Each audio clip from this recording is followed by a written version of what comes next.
And happy Wednesday, everybody. This is the Sports Nerds on the Sports Nerds Network, along with my good friend Ron Gallo from the Great White North and our hockey guru. I see Derek is already in the wings, waiting to come on in about a half an hour, which is good. Let's start off with we got a Game 7 coming tomorrow night. I'm sorry. Go ahead, Ron. I'm just looking at this background here. I'm going to have to do something about my background because if we put little black marks, it'll look like a wanted poster. We're a mugshot. Yeah, exactly. I'm going to have to change my background. Hey, I changed my background. You see, put all my hats up there. Yeah. Game 7. Ottawa Senators pull one out. I say they pull one out because, think about it. They lost 7-0 in Pittsburgh just 2 nights prior. Right. They come back. Eugene Melnyk, who is the owner of the Ottawa Senators, has finally voiced his displeasure with the fans not selling out the arena. It still wasn't sold out last night, but they did get more people in. You know what? I want to talk about that, and let's clear up a few things, but remind me to go back about the threats of not selling out a game, okay? Because I lived that for years. We have lived that here in Prince George. But anyways, we'll get back to that in just a second, and I'll have my thoughts on all of that. But the Ottawa Senators playing through some injuries, playing through some hard times. Erik Karlsson, I think I said it to you in February. Watch for him to be the Norris Trophy winner. Right.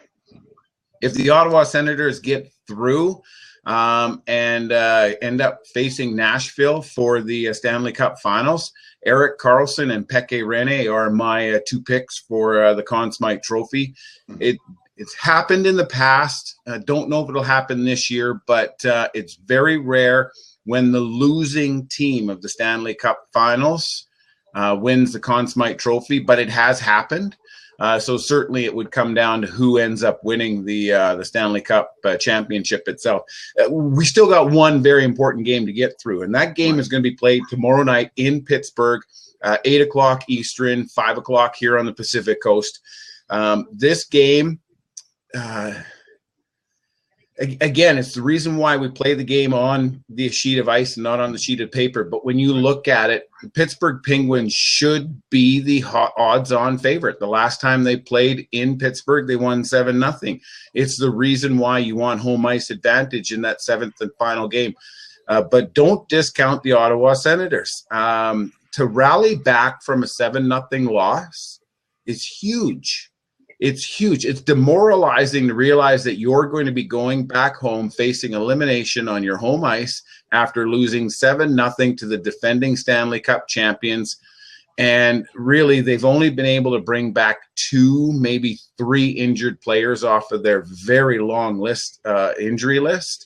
But they're key players. Matt Murray gets a shutout in that game. He's the goaltender that was supposed to start the postseason and got hurt in the pregame of game number 1, opening the door for Marc-Andre Fleury to become the shining star for the Pittsburgh Penguins until just recently when Matt Murray comes back.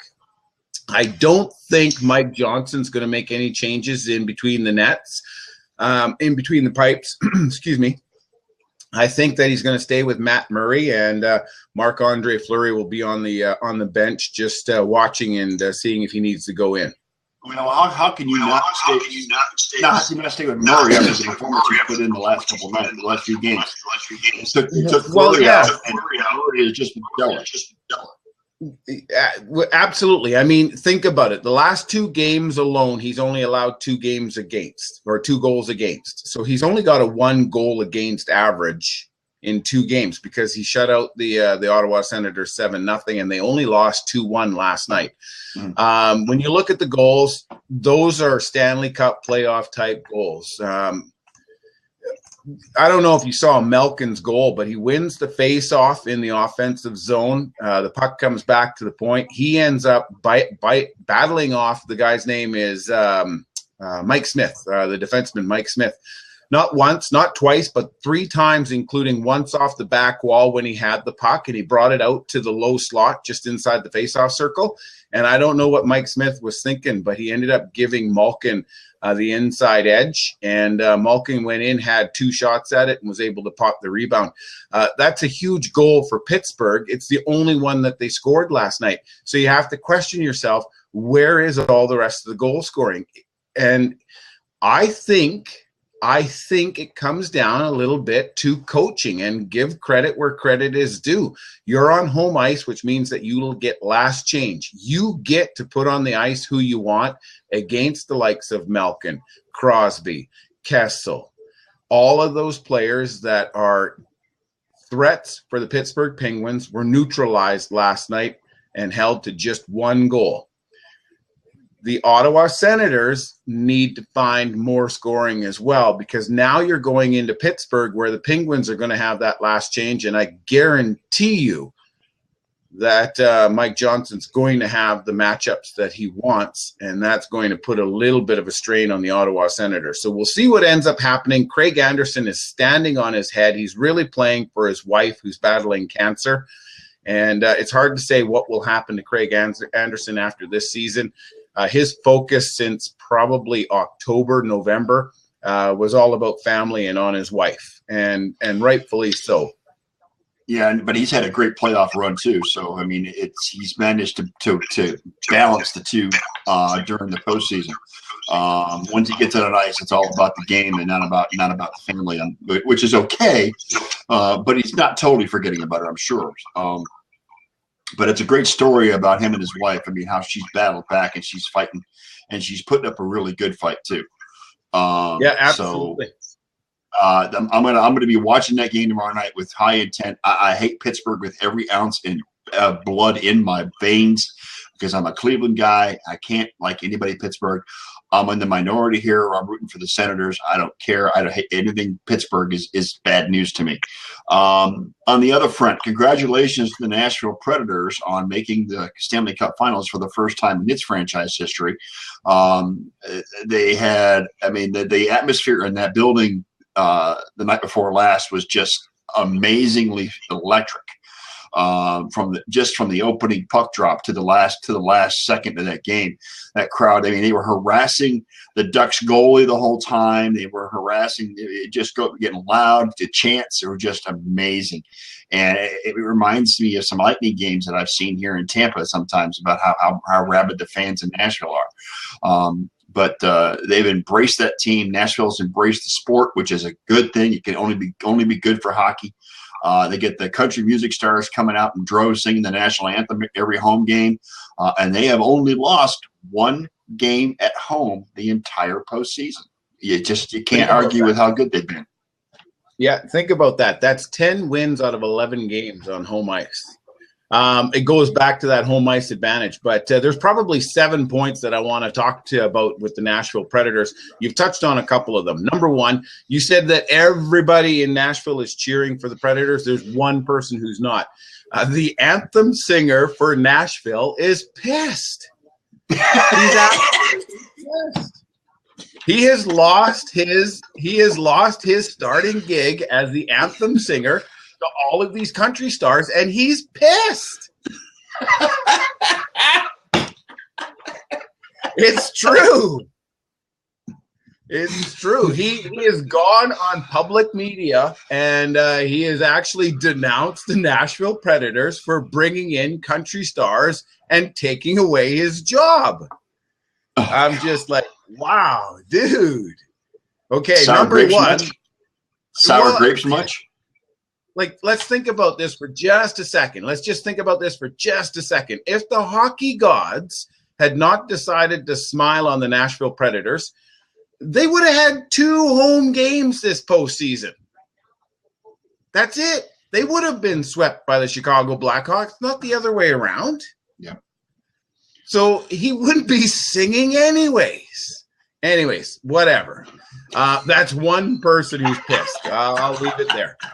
But you're right. The Nashville fans, point number 2, oh my God. They do not quit.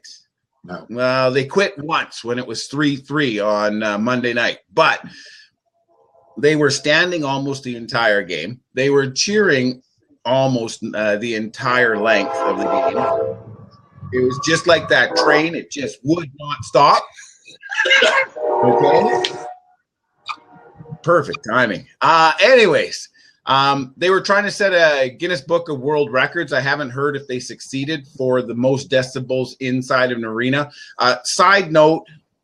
Side note, you know what happened in Manchester the other night is going to dictate now new security measures for all major events, including sporting events inside of coliseums or arenas.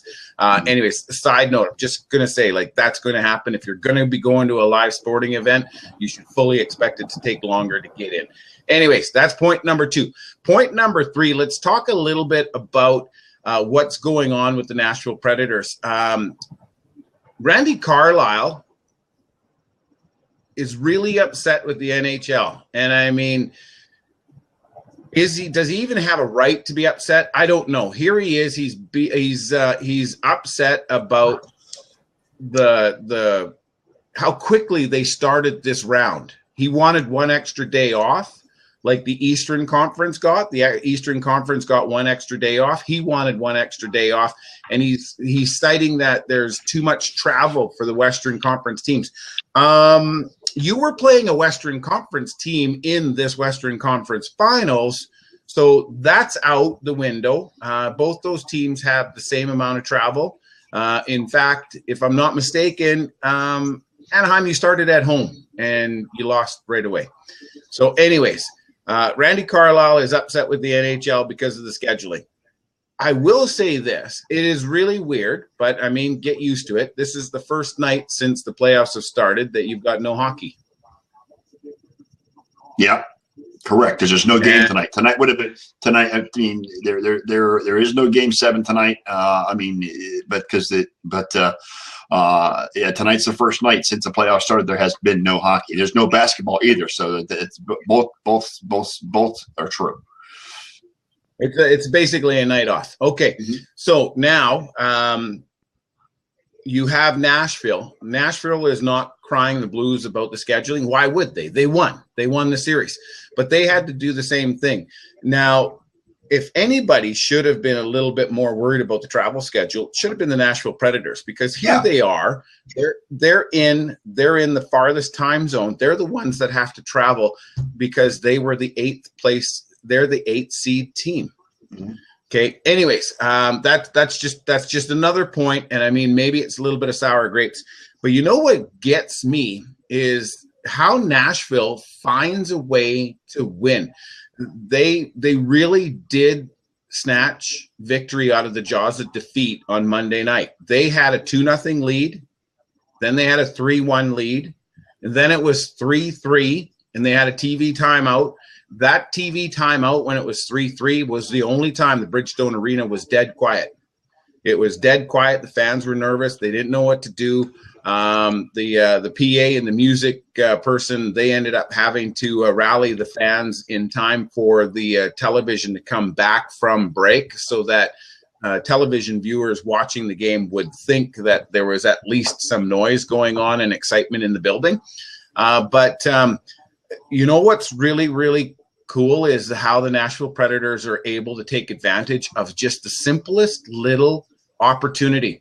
They scored 3 goals on 9 shots, and then when it was 3-3, they had a penalty for delay of game. Can't remember who put the puck over top of the glass. That was a penalty. When the penalty was still being served and there was about 30 seconds left, puck goes over top of the glass again, but it's determined that it just touches the glass. And when you watch the replay, it did just touch the glass. They got the right call. So you got Anaheim, who's like thinking hell-bent that they are going on a 2-man advantage, and you get Nashville Predators dodging a bullet. What do they do when they dodge that bullet? They go down the other end, and they make it 4-3, and then 2 empty net goals make it 5-3 and 6-3. Right. I mean, just huge. And the Anaheim Ducks, I don't like that they brought back a 90s style hockey or even an older style of hockey when they were losing the games that they were losing. When they lost in Anaheim and they had that big ruckus, the line brawl at the end of the game, they're trying to send a message to Nashville. You know what? We've talked about that long in the years that I've been doing these shows with the different hosts. Scott, I can tell you quite honestly that there are fans of that old style hockey, but it does not belong, and there's no place for it in the postseason. In the postseason, you have to send a message a different way.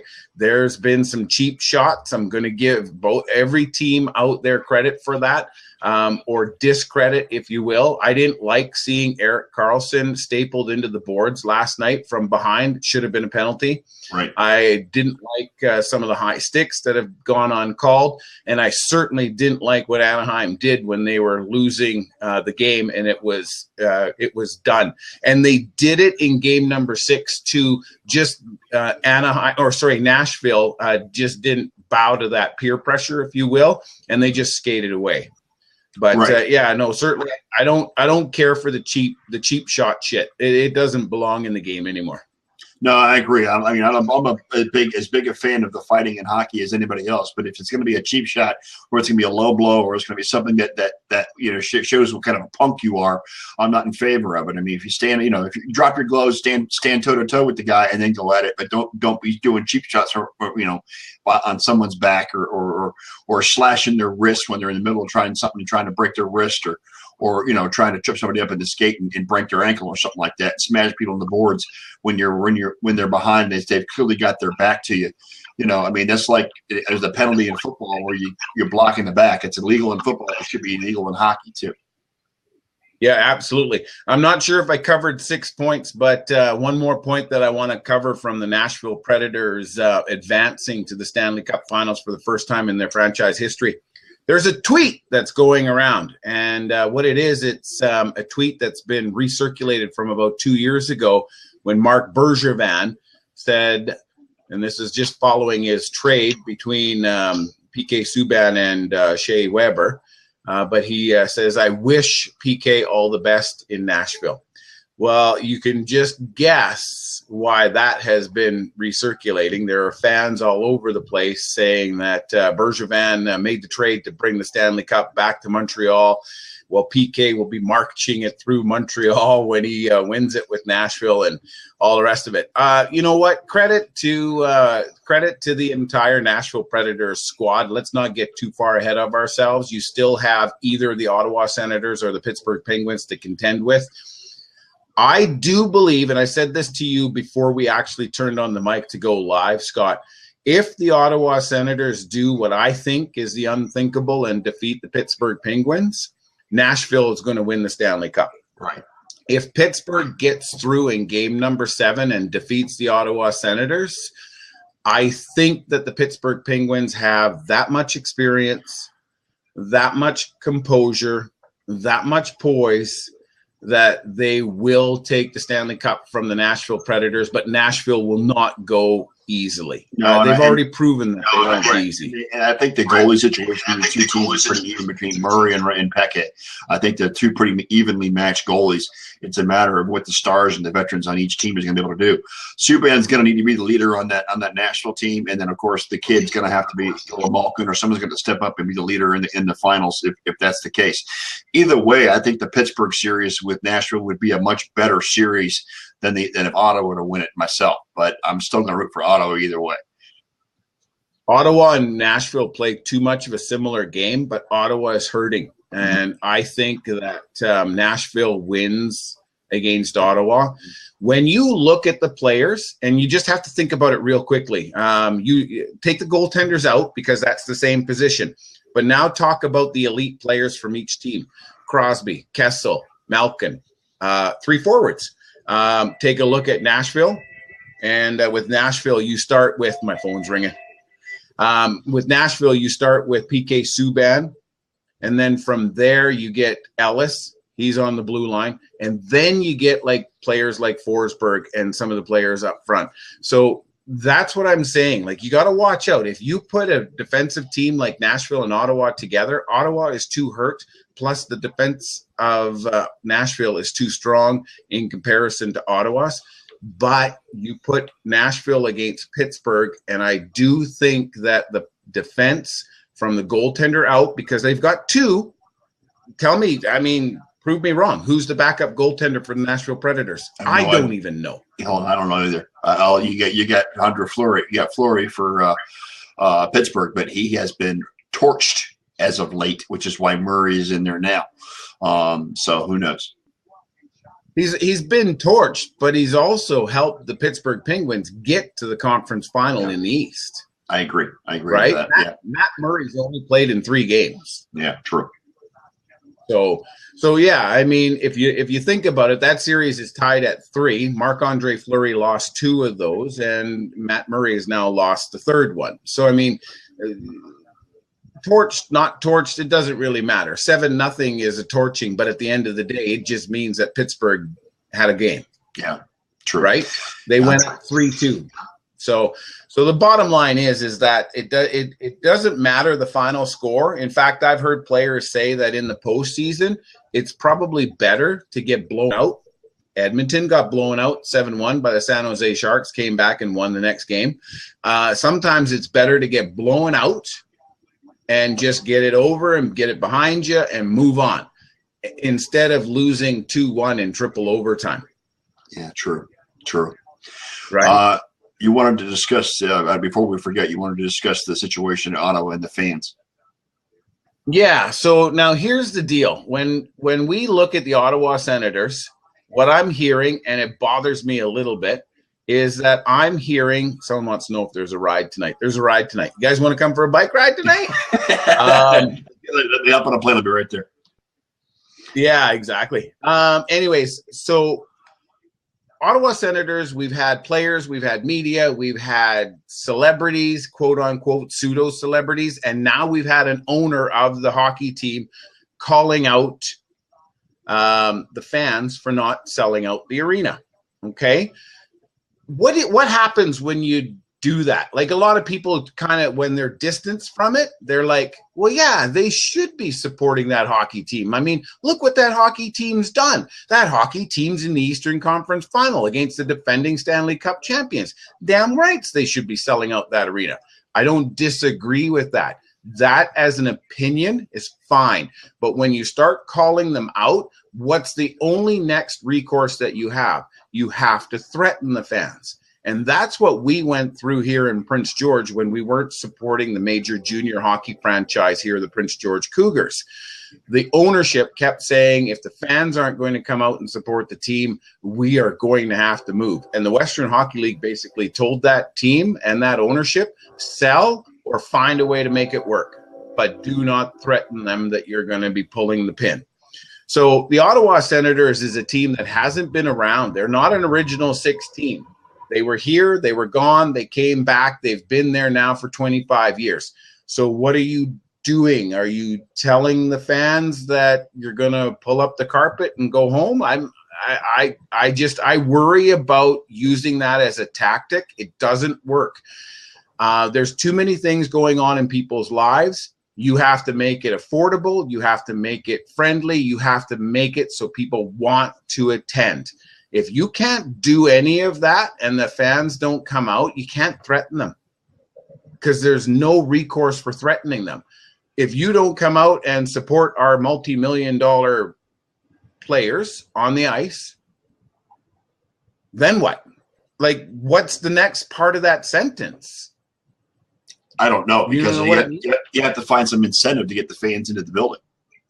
That's what I'm saying. If you threaten the fans, there's nothing left but to say, well, we're going to leave. Yeah. Right? Oh, right. Well, we're not going to play as good. No. That's never the case, right? That's the only thing that's left when it's a threat. And that's why the owner should not be saying diddly squat. The owner should be the owner should be talking about positively. He should be talking about the fact that there are fans that are coming out that recognize the significance of these games. It would be nice if we got a few more fans out there, but obviously we haven't done our job to make sure we're marketing our team in our fan base. Right. You know what? Take a little bit of ownership for the fact that the fans aren't coming out, and you might actually gain some appeal from the people that kind of go, yeah, you know what? We really should kind of go out and catch a game or two. But I mean, it's on television, it's everywhere. Yeah, well, I'll tell you, I'll give you a perfect example. The Tampa Bay Lightning came into the league the same exact time the Ottawa Senators came back in the league 25 years ago. So they've technically been back in the NHL or in the NHL for the same amount of time. Between the two of them, only the Lightning, I believe, have a Stanley Cup in their building. However, this is Florida, and the Lightning can draw a full packed house night after night, not just during the playoffs, but during the regular season.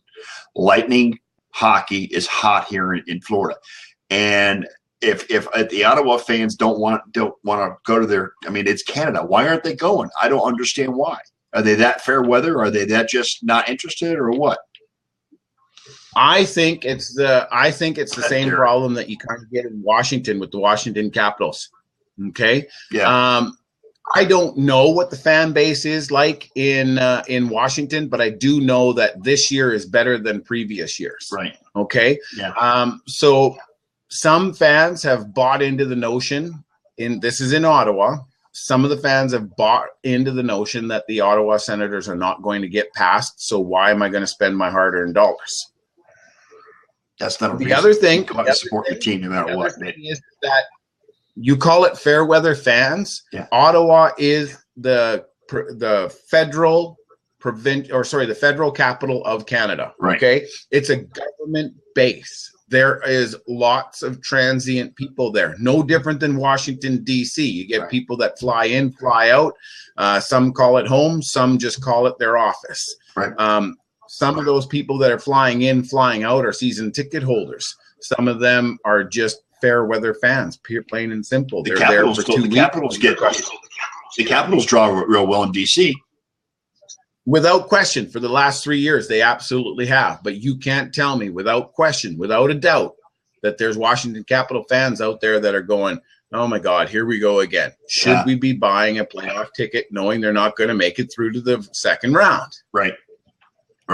So the Ottawa Senators, to me, I'm not making any excuses. I still think that there's some marketing here that's missing. Like you look at the Washington Capitals, it was Rock the Red. You look at the Edmonton Oilers, and that building is orange. You look at Nashville, that building is yellow. You look at Pittsburgh, that building is yellow. You look at Ottawa last night, and I had to look closely because their seats are red in that building. But there was not a ton of red shirts. It was maybe 50% of the fan base there were wearing red. Maybe 50%. And that's not what you're going to get in Tampa Bay. I guarantee you everybody's going to be wearing blue in Tampa Bay. I guarantee you that everybody's going to be wearing their colors when they go to an arena to cheer their fans. I was just trying to read that here. But anyways, what I'm trying to say is that I don't think that the marketing is doing its job in Ottawa. Well, my buddy John in Edmonton, the fans in Ottawa just don't care. They're terrible fans. They're fair weather fans. I mean, again, it could be the combination of both, probably. Yeah. No, absolutely. Yep. So, anyways, it's coming up on 4:30. Derek Lofland is here. I think he's got an announcement to make. Yep. Derek's going to come up for one last time at least for the foreseeable future. And we're going to get him in here to talk some NFL football, and maybe even bring Scooter up if he's up to it. So anyway, Ron, go enjoy your ride. Have fun. And one last thing, only because Scooter put it up there. I had friends that went down to Nashville. Yeah. Unbelievable businesses, houses. Think NFL. Okay. You guys know that I rode that bike ride that goes from Vancouver to Seattle, which goes goes obviously through the heart of the Seattle Seahawks. Yeah, you're breaking up on me, Ron. I think I'm losing you. Fan base. And I told you guys shortly No, you're after still one here. of Go my ahead. Keep rides trying. through there, like I was just sorry, am I gone? Okay. All I was going to say is when I rode through Seattle, seeing all of the Seattle Seahawks paraphernalia, door frames, license plates, colors, flags, everything on those roads. Right. That's what you're seeing right now in Nashville. All right, Ron, thank you so much. We'll see you next Wednesday. Hockey. Enjoy your ride and Anyways, stay out of the that's wind. It. Scoot. Yeah, you bet. Sir. Scooter, Derek, Scott, you guys, everybody, have a great one and enjoy your long weekend coming up. And get him up, and then we'll see. Scooter, are you back home again? You want to come up? Hey, Derek. Hey, how's it going? Good. How are you? Good. I sent Elliot the link, but he's not online. I'm assuming he's still not feeling well. I mean, he managed to come on the show Sunday night, and said he wanted to be here. But I don't know. I haven't heard. He hasn't replied to the post, so I don't know what's going on with Elliot. All I know is he's had some health issues lately, and he's been under the weather. He could be sleeping. I don't know.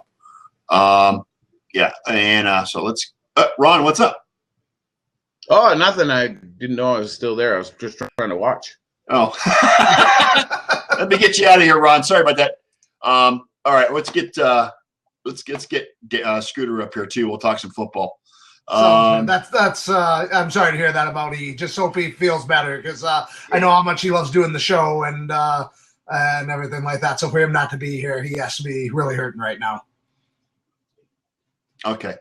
Yeah, it does. All right. So tonight's the night, at least for the foreseeable future, that you will no longer be with us, and I am sad about that. But I respect your decision, and I know it hurt you to do that, but that's okay.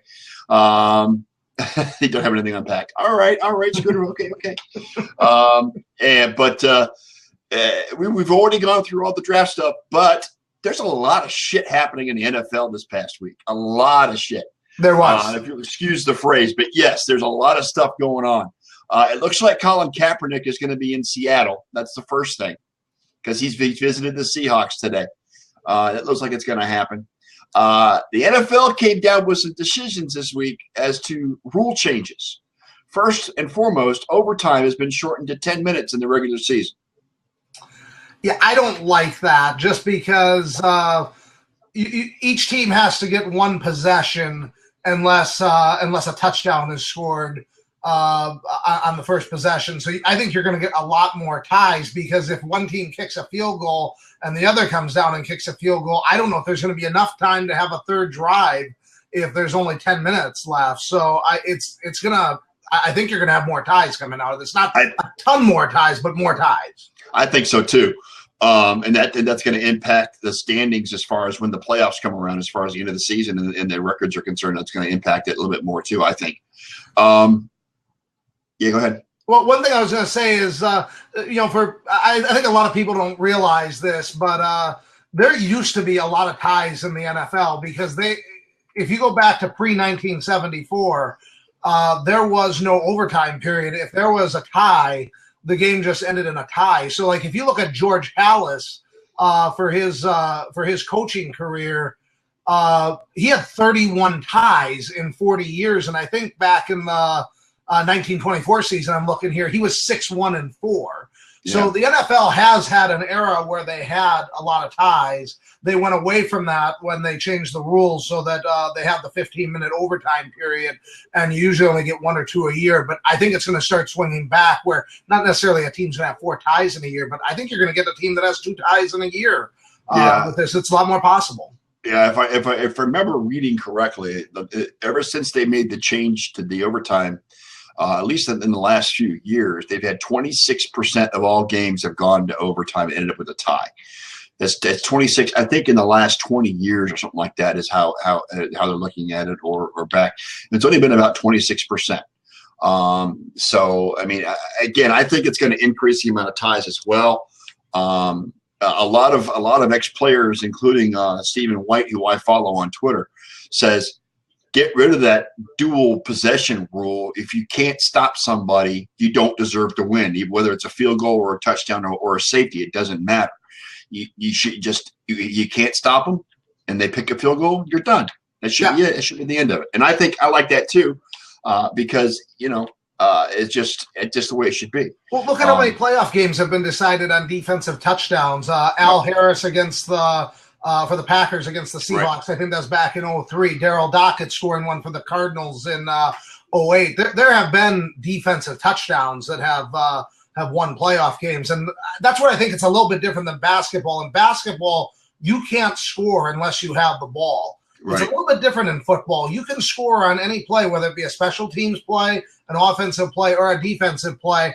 And I think we're in an era of football where everything revolves around the quarterback. So it's unfair to Tom Brady if he doesn't get the ball, or it's unfair to Matt Ryan if he doesn't get the ball. I don't care what's fair to them. They're one of 22 players on the team. It has nothing to do with what's fair to them. The defense can score too. Go out there and play. It's a team game. Right. Exactly. So yeah, but like I said, I just I mean, and for those and for Scooter's reference, the Green Bay game he was talking about is the game where Matt Hasselbeck says we want the ball, we're gonna go down and we're gonna score, and we're gonna win, and that didn't happen. That didn't happen. No.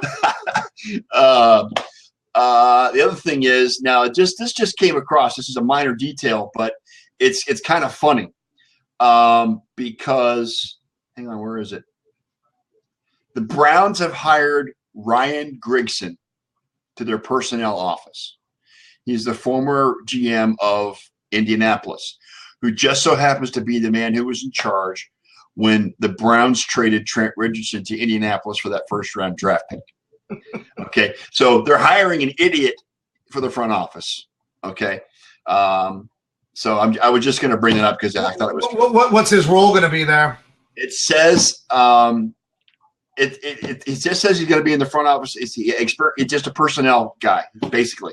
I mean, the thing is, I think it's just like anything. You have some guys that are good coordinators that don't make good head coaches in the NFL. Mm-hmm. And then I think it's the same thing with the executive. Some guys are pretty good scouts, but they're not good at managing the salary cap. There's other guys that are great. Yeah, his title is Senior Personnel Executive. That's his title. Yeah. Who knows what that means and what exactly his role is going to be there. But, yeah, I mean, some guys are good scouts. Some guys are good at managing the cap. Some guys are good at working trades. And the thing is, when you're the head of the front office, your job is to delegate those roles to the people that are best at them. So I think just because he flamed out as a GM in Indianapolis doesn't mean he doesn't have anything to offer a front office in any capacity. So I can't say that I hate that hire. I wouldn't want him running the entire front office. No. But whatever his strength is that got him to be hired at that position in Indianapolis, that might be a good role for him in Cleveland. Yeah, just to give you an idea, Pat McAfee tweeted out just ha ha ha ha ha ha ha ha ha when he found out about it. I love Pat McAfee. He's awesome. Also, we're going back to the rule changes. Goodell has loosened the rules on celebrations, saying now you can use the ball as a prop. You can make snow angels. You can do coordinated dances in the end zone. You still can't duck on the goalpost. You still can't taunt anybody. You still can't have a threatening gesture of any type or something to show somebody else up.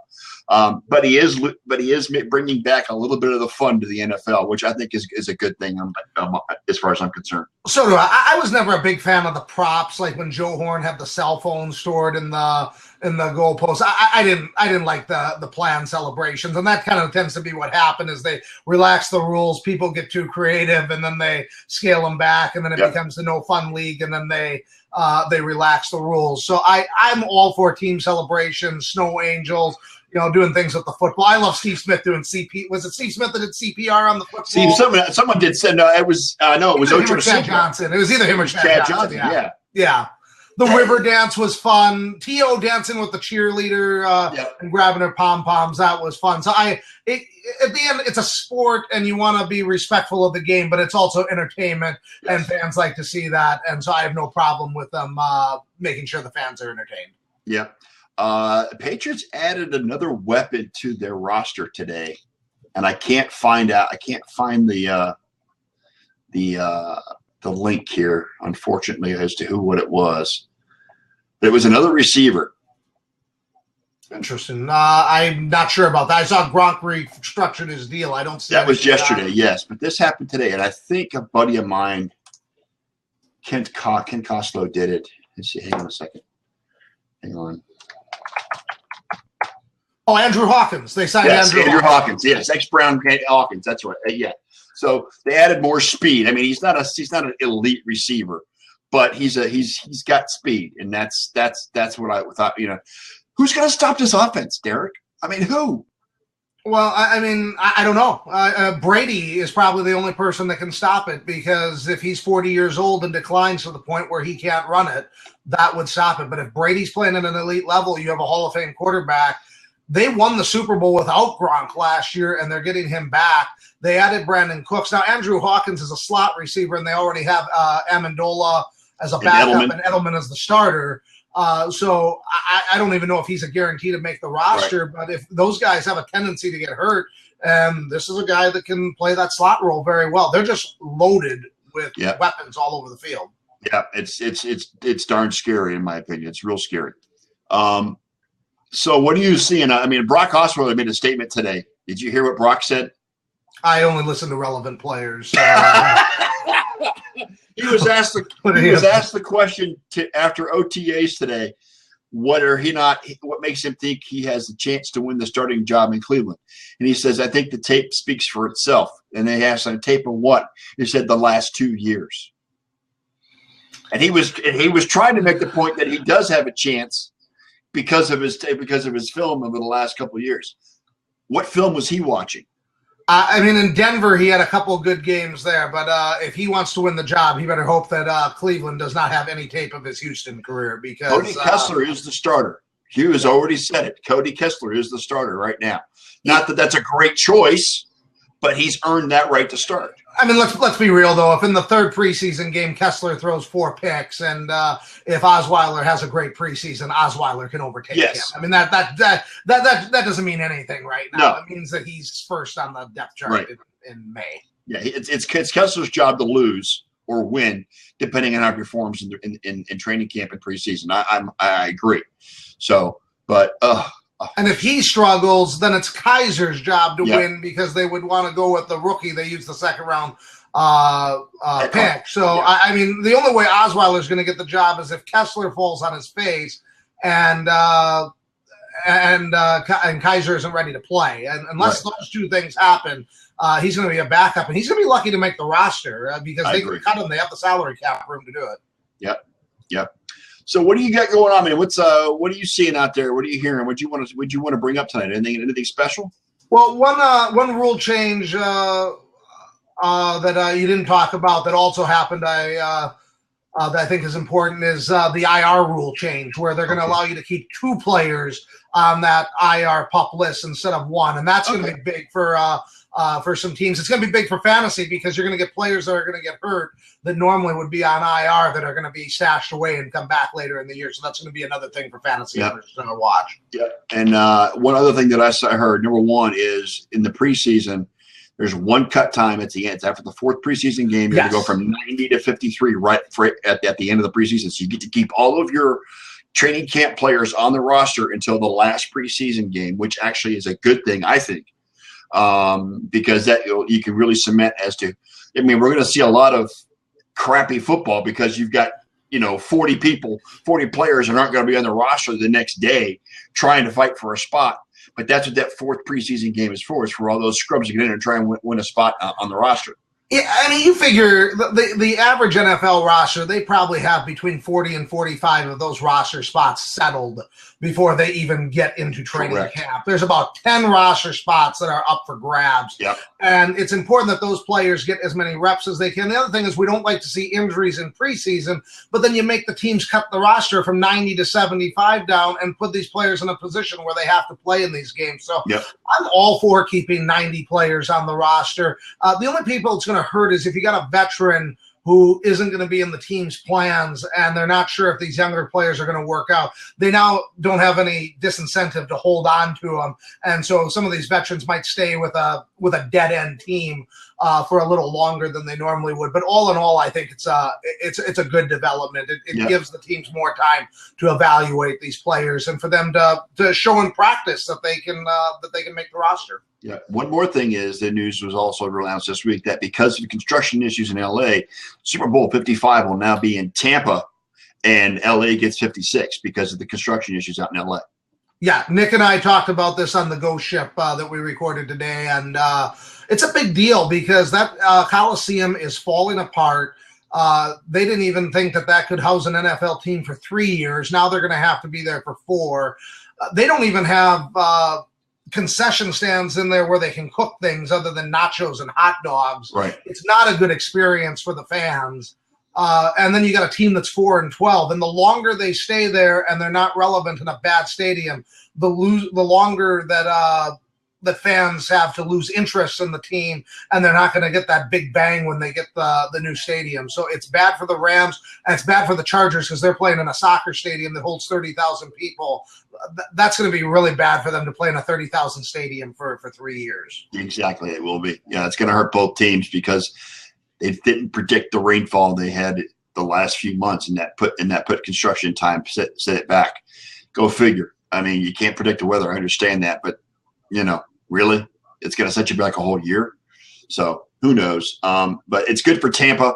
The last Super Bowl here in Tampa was, if I'm not mistaken, I got to remember, I think it was the Patriots' last win. I think it was not the last win, but the last time they were, it was the Patriots and somebody else. The Seahawks. Weren't the Patriots and the Seahawks down there? I think so. I'm pretty sure you're right. I think so.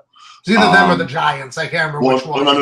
No, because that Patriots-Seahawks game was in MetLife Stadium in New York, I believe. No, that was the Denver-Seattle one. Oh, okay. Denver and Seattle were there. All right.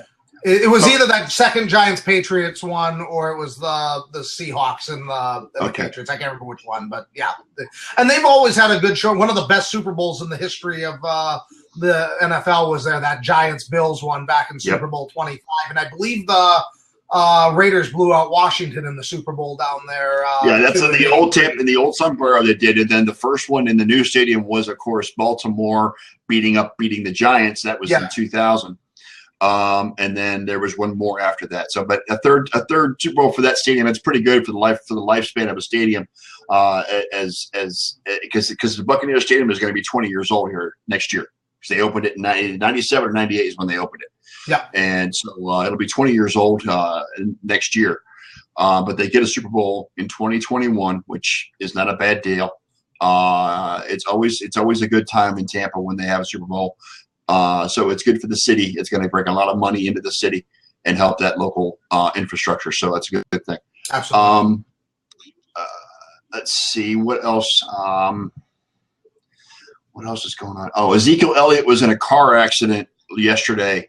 He was a passenger in the car. He was not seriously injured. They are saying he did not suffer a concussion, but he did not participate in OTAs either today, and he's probably out tomorrow as well. Scary moment for the Cowboys, but he wasn't driving. He wasn't drinking or anything. He happened to be a passenger in a vehicle that was in an accident. He got bumped up, but he didn't get a concussion. So, yeah, you don't think about car accidents with your players in the off season, but a car accident altered the trajectory of a franchise very significantly when Jerome Brown was killed in a car accident. You took one of your best defensive tackles in the league and one of the best defenses in the history of the league, and he's just gone. And so it's things that you don't count on. Thankfully, in this case, it doesn't sound like it was very serious, and they're just holding him up for precautionary reasons. There's no reason if he's been in an accident to go and throw him into practice in a bad situation. Scooter posted that because he had to take a Greyhound to Nashville or actually to Virginia for a wedding last week, and he's like, "Oh my God." One more interesting note. Odell Beckham Jr. signs the largest shoe deal in the history of the NFL with Nike. $5 million a year for 5 years, over the course of the next 5 years. The largest shoe deal of any NFL player in the history of the game. I mean, he's one of the most popular players in the game. I mean, he's had some attitude issues. I mean, most notably partying with Justin Bieber the week before the playoff game, and then doing nothing against that Green Bay secondary that he should have just owned. And tackling a kicking net too, but that's a whole nother drama that we saw last year. And the Josh Norman fiasco and everything like that. But he's also been on the Madden cover, and his one-handed catches are absolutely the stuff of NFL lore. So it doesn't surprise me that Nike would want to sign a contract with him. Yep. And how about the whole marketing campaign that Madden is doing with Brady and the whole jinx thing? I think that's a pretty good marketing campaign because they're really going after it with that thing.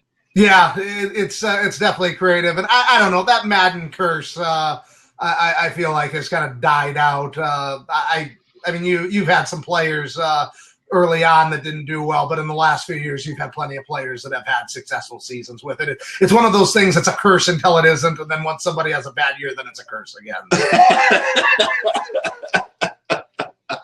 So what are you looking forward to with OTAs and the pre-season and the training camps coming up? I know July's a dead month for us because nothing's going on. Nothing goes on in July. Training camps open up late July. So you got OTAs going on this month and next, I believe. What are you looking for? What kind of stories are you looking at? You just kind of look toward the beat writers for each of the teams as far as what rookie looks impressive, what guy that hasn't been that superstar player yet has been impressive. I remember a few years ago when Julio Jones was still a young player, I think going into his second year, and I remember just reading rave reviews about the catches he was making down there, and I put him into the top 10 for fantasy receivers that year when in a lot of rankings he was probably closer to the 20s or the 30s because people hadn't seen him fulfill his full potential yet. So that's mainly what I look for in these things is how are the younger players doing? And also, does an older player look a step slow, or is somebody not producing, somebody there overweight where there's frustration with them? Like for the Panthers, I'm really looking at Kelvin Benjamin. That's a guy that hasn't been able to have his weight under control. Right. I don't want to hear in June that he's showing up there even more overweight. So those mainly conditioning things and just how young players are looking. I'm hearing a lot of good things about Myles Garrett out of Cleveland. He's really impressing a lot of the veterans on that team as well with his work ethic. He's one of the first rookies to show up, one of the last ones to leave, and then he's really got it. He's really opened up his mind to learning and trying to be better, and to earn that number 1 overall draft pick spot. Yeah, when I played high school basketball years and years ago, I remember one of our coaches telling a player, "You're here, you think you're here, and because you're trying to play up here, you're really down here." Right. It's like, you're just trying to do too much, and you're not playing up to your capability because you're trying to be something that you're not. And that's what impressed me with him. He's the first pick in the draft. He signs the big contract. He could come in there with the attitude that he's going to be the savior of the franchise, that he's got to turn the whole thing around this year. And I like the attitude he came in with. I'm just trying to get better. I'm not a savior. I'm not going to turn this thing overnight. We need everybody to get on the same page and buying in. And I'm trying to do everything I can to be a better player to help the team. I like that mindset. You don't normally see that from a rookie. Sometimes they try to do too much and they end up playing below their level because of it. And again, if he keeps that attitude, he's going to end up being the leader on that defense if he keeps that going, it going like that. And that's what, and that's a good thing. I'm not saying, I'm going to push for my Browns like I do every single year. I'm not expecting anything drastic to change from last year. I'm hoping for at least 6 wins this year if they can get over that hump. That's what I'm hoping for. That's all I expect. I don't expect any more. I wouldn't be surprised if it's less, but I don't expect any more than 6 wins from the Browns this year because they still have to solve that problem they have under center, and they don't have a quarterback right now. They don't have one. I don't know that Kaiser's the answer. Kessler's not the answer.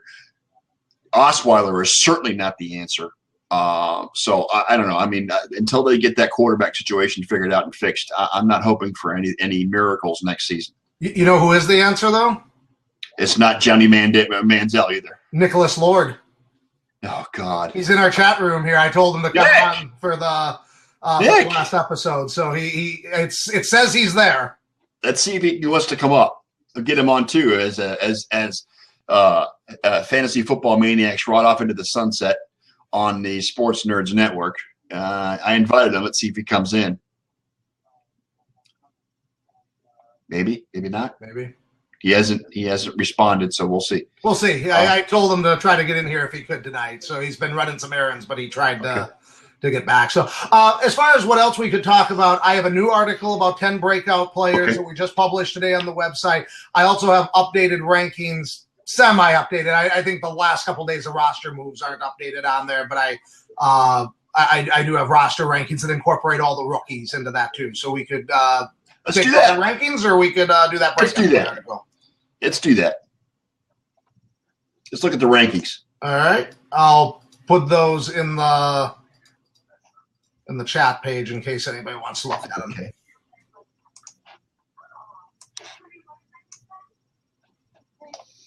All right. Should we just do the top 10 at each position, or let's do that? Yeah, let's go to the top 10 at each position. Why not? All right. So for quarterbacks, number 1, I have Aaron Rodgers.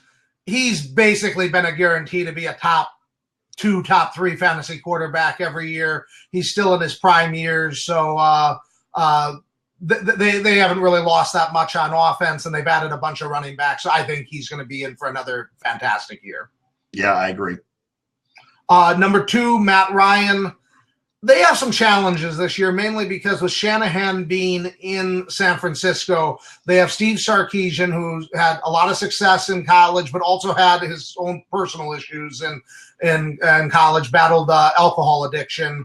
I'm not so worried about that in Atlantis. I'm worried that you have a guy who's only been a college coach who's never called a play in the NFL, and to expect them to average 9.3 yards per attempt and 4 6-point yards per carry, which was unbelievable what they did last year with a guy that's never called a play in the NFL. There could be an adjustment, but I think with Ryan still in his prime and Julio Jones, he's still going to have a fantastic year, just maybe not as efficient.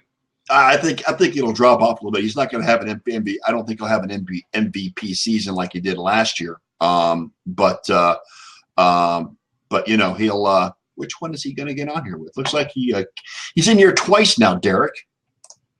I don't know what he's doing. I don't either. He's on an Apple, so I don't know if that's going to be able to help him. Hey, Nick. You know, I think Matt Ryan. I think you're right. I think he's going to drop off. I don't think he's going to be MVP next year. I think Atlanta's going to suffer from that Super Bowl hangover because of that huge loss they had against the Patriots because they were up 28-3 in the fourth quarter and they couldn't hold on. I think he'll drop off too. I think he'll probably still have between 4,500 and 4,800 yards passing and 30 to 35 touchdowns. It's just going to be. It's not going to be 9.3 yards per attempt and 117 quarterback rating. He's going to get good numbers, just not as efficiently as he did last year. Yeah, and number 3 actually surprises me a bit considering what he's got to deal with in Indianapolis. You got Andrew Luck, number 3 overall in quarterbacks. I'm kind of surprised at that. Only that he's so high, only because Indy really has not addressed their offensive line issues in the offseason as much as you think they should have. They haven't, but he was 4th last year with a bad offensive line with 4,240 yards passing and 31 touchdowns and only 13 picks. So he just, with his ability to run the ball and score touchdowns and with his arm and with T.Y. Hilton there, they have a lot of weapons. So I think he's still going to have a good year. I don't know if the Colts are going to win more than the 7, 8, 9 games that they've been able to win the last couple of years. But I still think from a stats perspective, he's going to do a lot. All right. And you got Drew Brees falling a spot to number 4 from last year. Yeah. Well, actually, this is versus the ECR. Okay, so this is what the other experts on Fantasy Pros have. Brees is number 3 and Luck is number 4 for the consensus for experts. And yeah, I mean, Brees, the reason I have him behind Luck is that Luck is in the prime of his career and Brees is 38 years old. But I mean, there's no reason to expect that offense is going to slow down either. He's looked fine, hasn't had any major injuries in the last 10 years, so he should have a fantastic year. And he also had New Orleans addressed that defense in during the draft and the offseason, so they should have a better defense this year. So that will also allow Brees to kind of open it up a little bit, if you know, and be free, a little bit more freer. Absolutely. I thought they had one of the best drafts in the league with what they were able to add, especially on defense. Yep. Now, you got Jameis number 5. Yes. Do you think you've got Matt Ryan number 2, but do you think the Buccaneers are going to win that division next year? Yes. Yeah, Nick and I did the NFC South on the Go Ship. I predicted them to go 11-5 and first place in the NFC South, and that is what Nick had them doing too. Yeah. Yeah, I mean that he's they added a lot of offensive weapons in the draft, and also with Deshaun Jackson coming in from the Redskins, that's going to give Jameis a lot more weapons. They've got a decent offensive line, and they've shown up that defense is going to be better this year than it was last year. So that it's going to be fun watching football in Tampa again, because I think they're going to be that much better. Yeah, I mean, just have Deshaun Jackson and the speed he brings on the one side, Evans with his height, and then O.J. Howard stretch in the middle. They just have so many weapons. And that was one thing Nick and I talked about is last year, I think Evans led the league with 170-some targets, and the next highest targeted receiver was Adam Humphries at like 80-some targets. So they just added so many weapons that they can spread the ball around to so many places. It's going to be a much harder offense to stop. Including stealing that tight end late in the first round, too. And they didn't run any no huddle last year. I was looking at Pro Football Reference. I think of Winston's passes, only 50 of them came out of the no huddle. They really didn't run much no huddle last year, and I think one of the reasons was they didn't have the weapons that they thought they could play that style of football. I think they're going to run more no huddle this year and let Winston loose in his third year. He's going to be poised for some big things. All right, and you got Cam number 6. Do you think he has a comeback year this year from what he had last year? I think so. He was only 18th last year. I couldn't believe he only completed 52% of his passes. That's in the Tim Tebow area, right, for that type of completion percentage. So yeah, I do think he has a bounce back year. I don't think he's going to have a year like he did in 2015 when he scored almost 400 fantasy points. But they added McCaffrey and they added Samuel so that they could do a lot more check down passes. Mm-hmm. And so I think you're going to see his rushing numbers decrease because they're going to try to have him do more checkdowns rather than do everything with his feet. But I think that's going to improve his passing numbers, and he's going to have a big year. All right. And you got Tom Brady number 8 now. That's down from what they're predicting, and as compared to ECR and ACR, down by six spots. Do you think he has a fall off year of being 40 years old going into next season? Well, yes, I do. I mean, he's 40 years old. I still have him number 8, which means I think he's going to throw for between 4,200 and 45 yards and probably 30-some touchdown passes. But, yeah, he's 40 years old, and there's nothing wrong with these other guys that I have up there. They're going to put up huge numbers. And so I think what you got to ask yourself is, do you want to take a 40-year-old quarterback in the second or third round? And if this is his fall-off year, have used that high of a pick on him, or are you better off drafting these other guys? I know they added all these weapons and that he could have a 5,000-yard passing season, but he's 40 years old, and I think he's count in the rankings. I really do. Russell Wilson. Yeah, I forgot that he was in 7th. Yeah, go ahead. And I think he's going to have a bounce back year. He hurt his ankle and his knee very early in the season in week 1 and was not a very good quarterback the first half of the season. I don't think that's going to happen, but they didn't address that offensive line in the draft. And so that is one worry you have to have with him is with that bad offensive line, is he going to take a pounding early and suffer an injury that nags him for the year? Yeah, and then Marcus Mariota at number 9, which he had a great year last year too. Yeah, he only finished 12th, but if he hadn't broke his leg in the middle of week 16 and if he had been able to play week 17, he probably cracks the top 10. The one thing I wasn't happy about with him is he had 4 games last year where he threw 0 touchdown passes, and he had another game where he only threw 1. He was very volatile. He'd either have 25 points or he'd have 5 points. I'd kind of like to see the production even out, and I think with drafting Corey Davis, I think that's going to happen. Yeah, I think so too. And then Derek Carr rounds up the top 10. Yeah, same thing. I don't think he quite made the top 10 because he had the injury in week 16 that cost him to miss the last week of the season. But he's been a fantastic player, gotten better every year they've been there. They added a lot on defense, which might set up some easier plays for him. He just doesn't have the running element that Mariota has. That's why I have Mariota a spot higher. Yeah, and I think Derek, if Derek hadn't got hurt, I think you would have seen the Raiders playing the Patriots in the AFC Championship game. because he was the X factor on that offense, of course. But I think that's the reason why Raiders were one and done in the playoffs, because they didn't have Derek Carr under center. Oh, absolutely. All right. Next up, we got the running backs. All right. My top one is Ezekiel Elliott.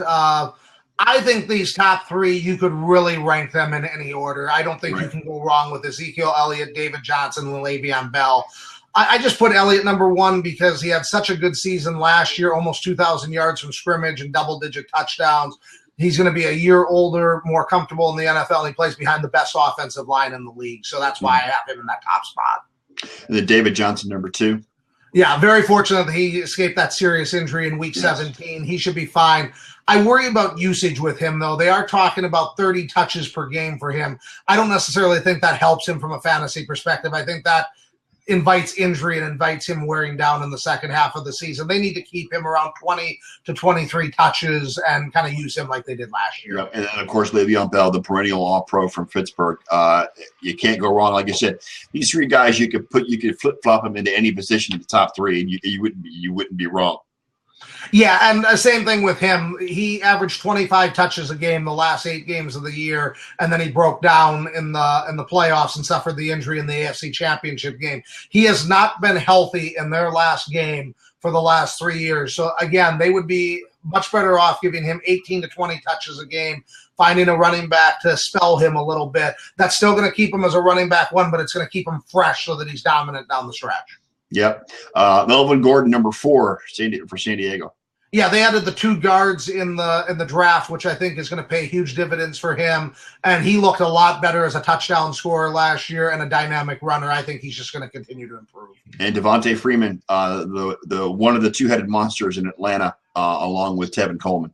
Yeah, he had a great year last year. He's a double-digit touchdown guy and can tally 1,500 yards from scrimmage. Coleman, I think, is probably the more explosive player, but Freeman's the more durable player, and so I think he's going to see more touches, and he's going to have the better fantasy year between the two. Yeah, he is. Coleman doesn't even crack your top 10, so, I mean, Devontae's the guy in Atlanta right now. He's the number 1 back.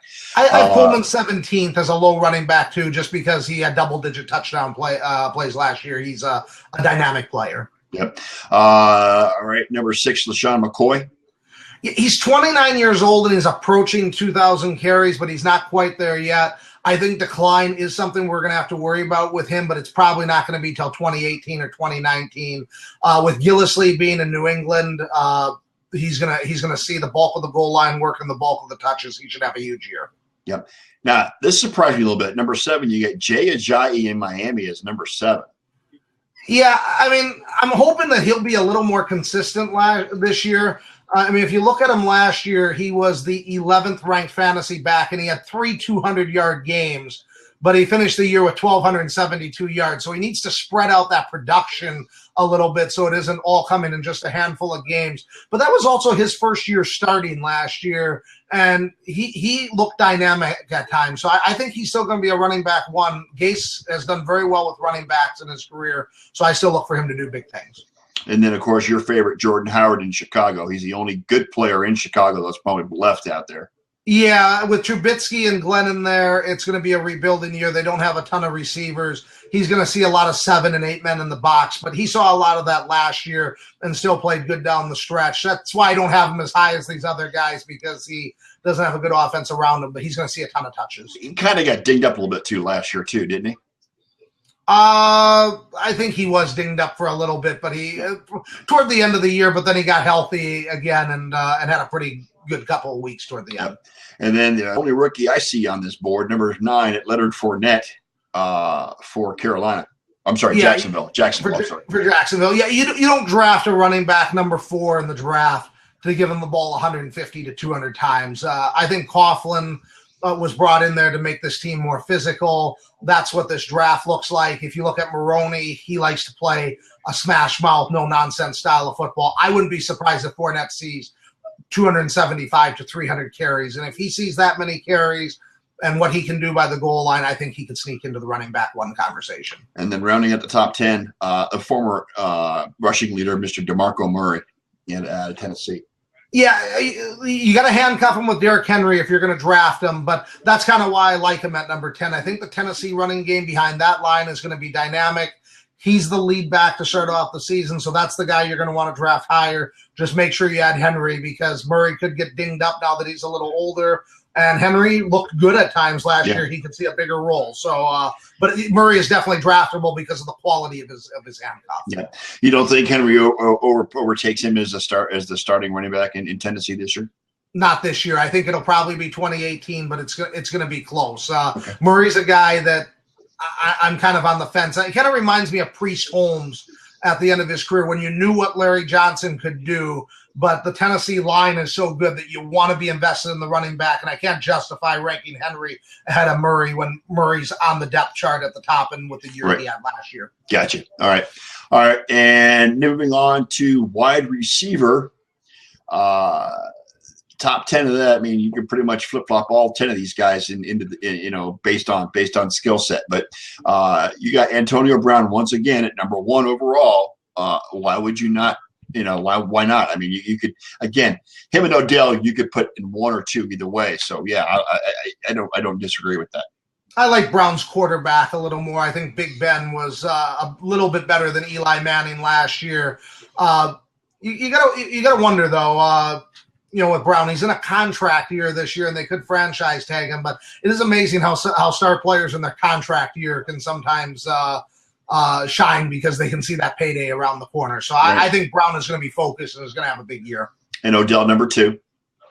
Yeah, I mean, even though Eli Manning was bad last year, Odell still had a monster year with 101 catches, 1,367 yards, and 10 touchdowns. He's one of the most targeted receivers in the league. So even with the questions around Eli Manning, he's going to have a big year. I mean, here's a bit of a surprise to me. At number 3, you put T.Y. over Mike Evans and Julio Jones. Well, it's just, again, the targets he sees. And I think if you go back to last year, I got to look real quick. I think Hilton he led the league in receiving yards with 1,448. And he was the 5th-ranked fantasy receiver. I love his deep play ability. What concerns me with Evans is now that Jackson. Now that you got Howard there, now that you got Jackson there, is he going to see 170 targets, or are they going to drop back a little bit? He might do, about the same with those targets, but that's what worries me there. Julio had that big 300-yard game, but was dinged and had some injuries last year. So Hilton's a little bit younger, a little bit healthier, and there aren't quite the supporting players around him. That's kind of why I have him a little higher than those other guys. Okay, and you pretty much went through Mike Evans and Julio in that respect. So number 6, you got Michael Thomas in New Orleans. Yeah, he had a monster year last year as the best rookie receiver. Brandon Cooks is gone now, so he's going to be very, very heavily targeted in that offense with a Hall of Fame quarterback. I love what he brings to the table. All right, Jordy Nelson, number 7, your favorite. Yeah, he had a slow start to the season, and people were wondering if he could recover from that knee injury, but he was one of the most dominant fantasy receivers in the second half of the year. I think a year removed from that knee injury, he's going to have a big year. He is over 30 years old, so I wouldn't put him in the top 5, but he's definitely good enough to be in that second star tier. Right. And A.J. Green, who's coming off injury in Cincinnati at number 8.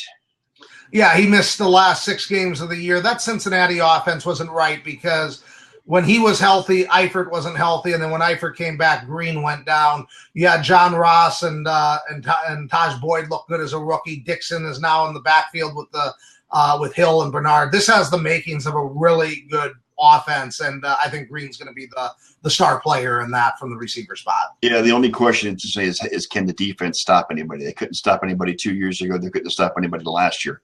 Yep. And they still haven't won a playoff game in over almost 30 years now. So, all right. So number 9, you got Dez Bryant. You think he's going to be the primary receiver in Dallas for Dak?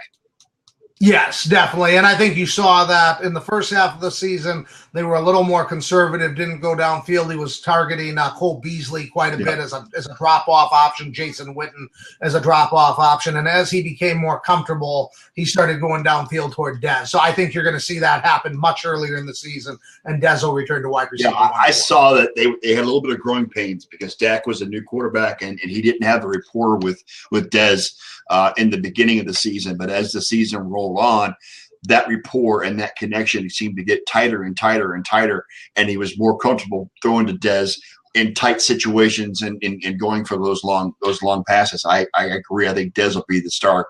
I think he'll get a star back in Dallas this year if he stays healthy. Absolutely. Finally, rounding out the top 10 is my favorite receiver, Amari Cooper in Oakland. I love this kid a lot. Yeah, I love him a lot too. The one thing I don't love is the bad touchdown production. He needs to step out the touchdown production. He's averaging about 5 a year. If he's going to be an elite receiver in the league, he's got to get closer to 10. But I think even with the low touchdown totals last year, with the yardage he had, I want to say he was either the 10th or 12th. He was 12th ranked fantasy receiver. So I think that should come. He has continued to look better, and he's only in his 3rd year, so I'm not that worried about that yet. Okay.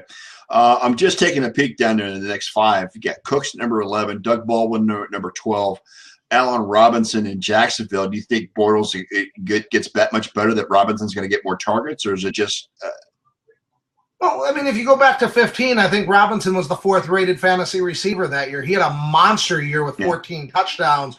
What I look at is it's a small sample size, but when Maroney took over the team for those last 2 games, Robinson played a lot better. Bortles played a lot better. And so with that running game that they have now, the teams are going to have to focus on. And hopefully with a new coach and Bortles having reworked his mechanics during the offseason, I think Robinson could be in for a bounce back, as could Bortles. And then you get Corey Davis at 14 and Terrell Pryor with the Redskins, who's seeing a new team this year at number 15. Do you think him and Kirk Cousins are going to hook up and have a good season together? I think so. I think both Pryor and Crowder are going to go over 1,000 yards. Cousins had 4,900 yards last year, so there's room for 2 1,000-yard receivers in that offense, plus Jordan Reed doing what he does. I don't think Pryor will have enough touchdowns to make the wide receiver 1 jump, but I think he's a great wide receiver too. Yeah. Do you think he takes over for Jackson, or is that going to be Crowder? Well, none of those guys are really the same player. I would say that Pryor probably would be the one that's closer to Jackson. He's bigger than him, so they're not identical. But Pryor was the deep threat in Cleveland last year. He has really good speed and really good downfield ability. So I would think Crowder's going to be more of the possession guy underneath, and Pryor's going to be more of the home run hitter. All right. Moving on to the tight ends. Travis Kelce, no surprise there at number 1. You liked Kelce last year. He was the number 1 tight end in the league last year, so why wouldn't you like him? Yeah, and he's still in the prime of his career, and there's no reason to think he's not going to have a big year there. Alex Smith is going to be the starter to open up the season. Mahomes was brought there to learn. So I think Smith is still going to love Kelce and is going to target him early and often. And Greg Olsen, who had a bad season last year, number 2 this year. Yeah, I think he's going to have a bounce back here. Cam did not have a good year, was injured early in the season, had an off-season shoulder surgery. I think now that his shoulder is fixed, they added those other weapons, he's going to go back to being able to target Olsen a lot. All right, and then Tyler Eifert in Cincinnati, if he stays healthy, he should have a good season as well. Yeah, that's why I have him at 3rd instead of 1st or 2nd. Kelce and Olsen are durable. They're more sure things to me. Eifert is a double-digit touchdown guy, but he has had problems staying healthy. And I'm assuming that's why you got Gronkowski at number 4 as far as the health situation is concerned as well. Yep, he's got 2 things working against him. He hasn't been able to stay healthy over his career, and Brady turns 40 years old. He's still an elite tight end 1, but I would not use a first-round pick on him like people have in the last couple of years. There's questions about that back. Some even pick him 1 overall, which is stupid, but that's just me. Yeah, I would not do that. Yeah. Number 5, Jordan Reed of the Redskins. I mean, with the addition of Terrell Pryor in that receiving core, that's going to open it up for Jordan Reed, I think, a lot more than what he's seen in the past.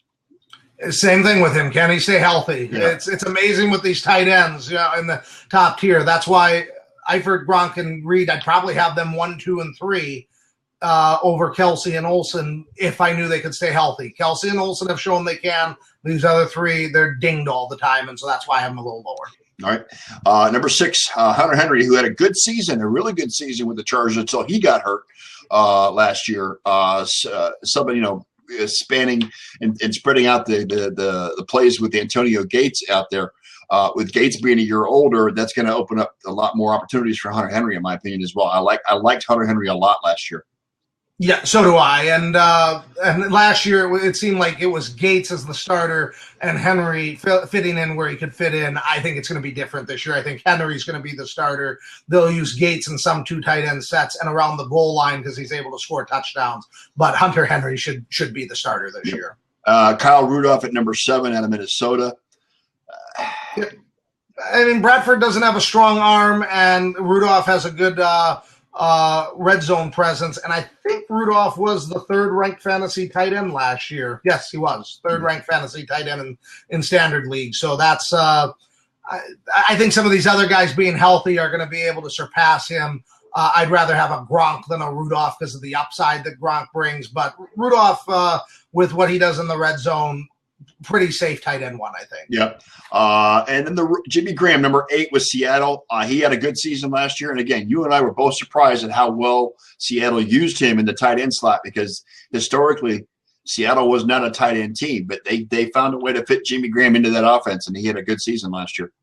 He did. And I think that with him and Wilson having another year together, things are only going to improve this year. I'd like to see him be a little more consistent.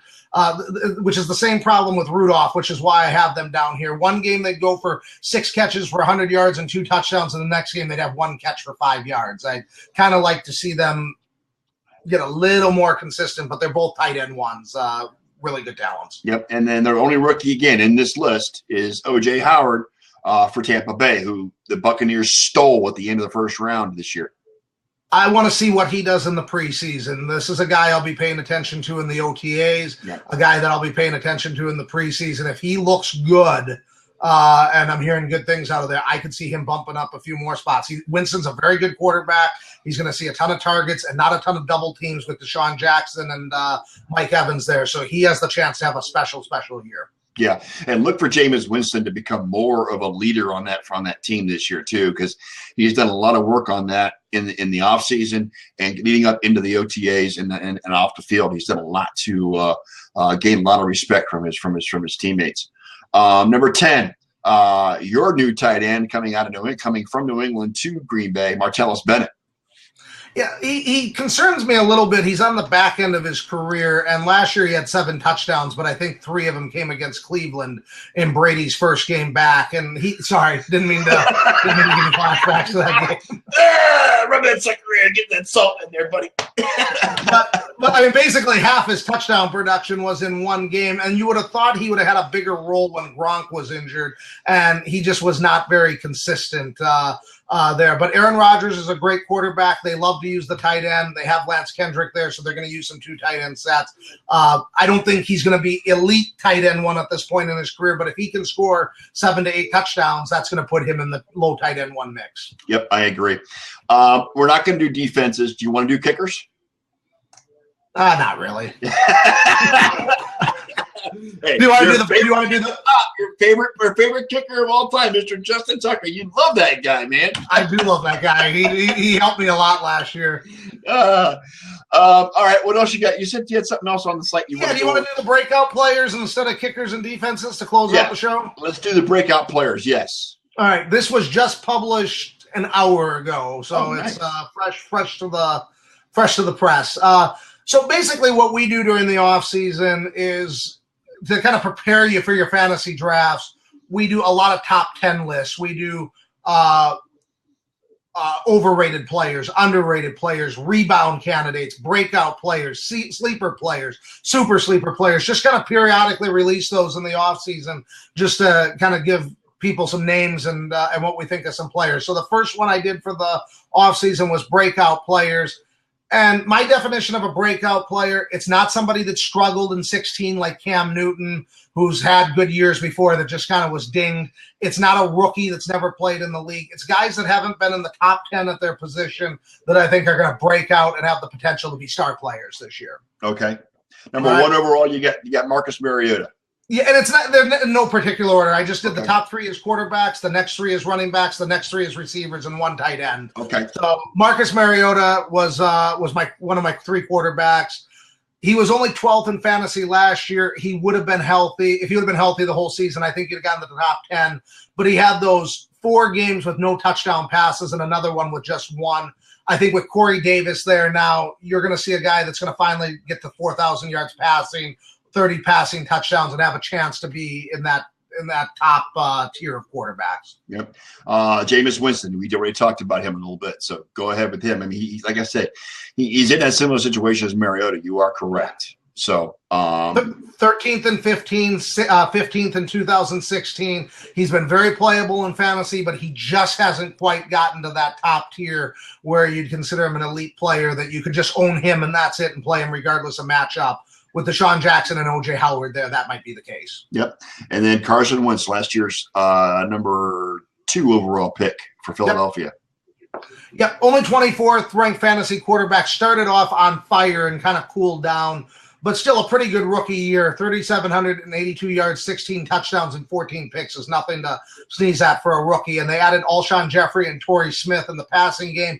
And LeGarrette Blount is going to give them a power running game that they can use play action off of and is going to make players stay in the box. You're not going to be able to drop everybody into coverage and not respect their running game. Yeah, that signing by Philadelphia of LeGarrette Blount is going to end up being a good pickup for them because he's going to bring a lot of excitement, a lot of goal line situations where he can put that ball over the top. So I agree. He's on the wrong side of 30, but he hasn't had a ton of carries in his career. He's nowhere close to 2,000 carries. No. So he's a guy I could see still being good at 31, 32, or 33. Plus, he's a power guy and not a speed guy. And like we saw with Jerome Bettis, he lasted a little longer than some other players because he didn't rely on speed. Right. Speed tends to go before power. He also reminds me a lot of Curtis Martin late in his career. Because he was used. Curtis Martin was used sparingly in his 30s too, and then the last couple of seasons he really had a couple of good seasons around his career, and he's a Hall of Famer now. So I mean, that's really good.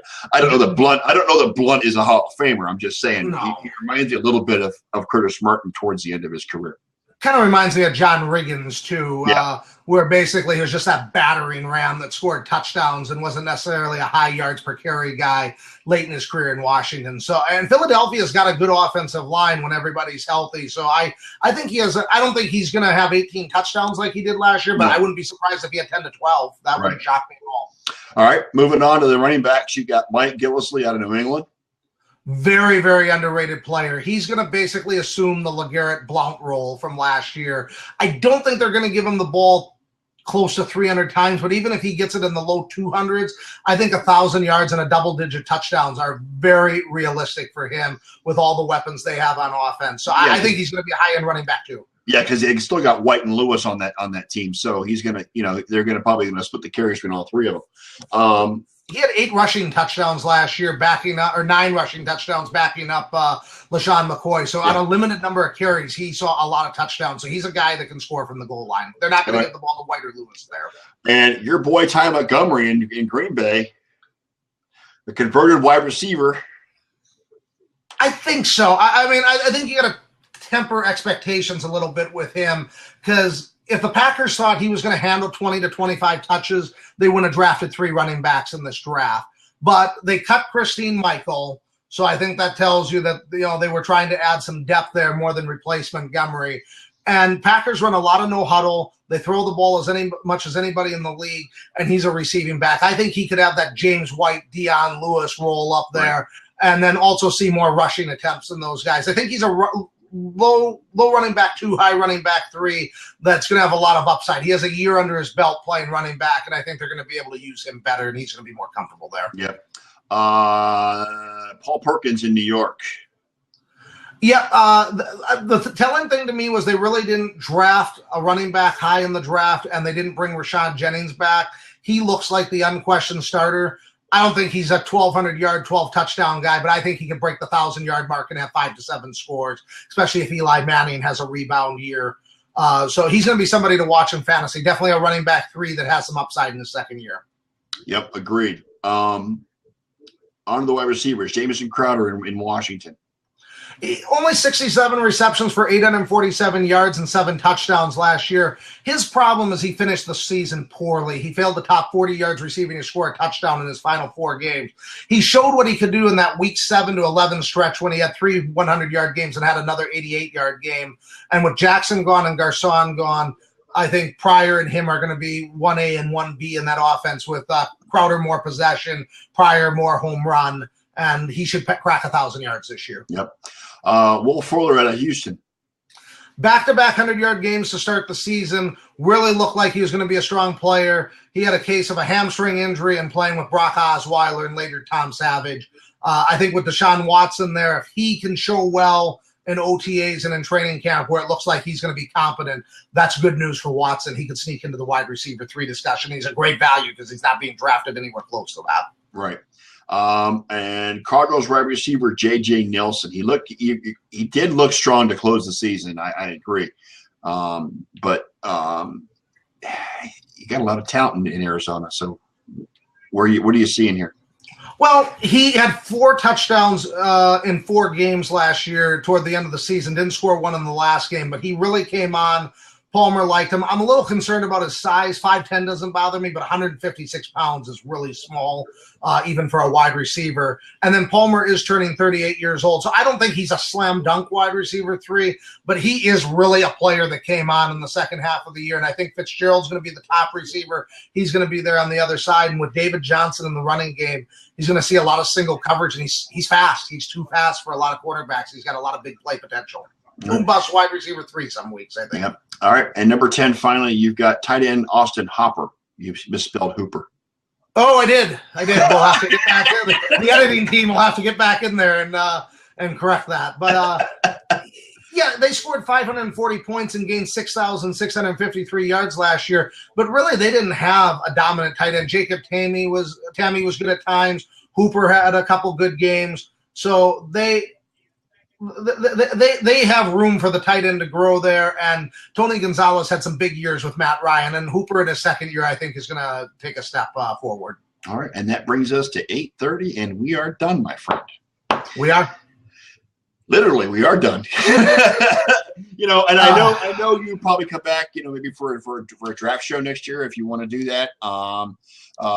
Anytime you guys want to come back on the show, just give me a heads up. I'll be more than happy to get you in if you've got time. Always got a spot available and a spot open on this show if you want to come back. Okay. Yeah, I'm going to keep following you on Crowdcast for sure, and like you on Facebook when you share it and stuff like that. Nick and I have had nothing but great times here the last couple of years. Ian, you are as fun to talk football with as anybody that I know. So it's not something, like I said, that we weren't having fun or that so it wasn't. It's just Nick's going to be having a daughter in the next month, and my girlfriend's going to be going to school and has a new job, and so our personal lives made us have to reprioritize some things, and that's a fun thing. Let me just say, since he's in the room, Nick, congratulations on the baby. You're no longer going to have the luxury of what's called sleep.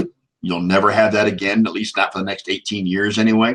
So enjoy it now while she's still pregnant, getting as much sleep as you possibly can, because that's going away, my friend. I'm just telling you. But congratulations, Mazel Tov. Happy for you. And gentlemen, again, it's been a distinct pleasure having you on the show. And anytime you want to come back, just hit me up. You're welcome to come back.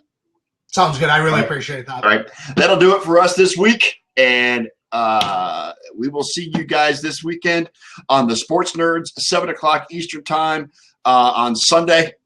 Scooter, make sure you're ready and set up for the Sports Nerds, because I know you're coming back to the Sports Nerds. But either way, we're out of here. Y'all have a great night and a great week. Peace. We're out.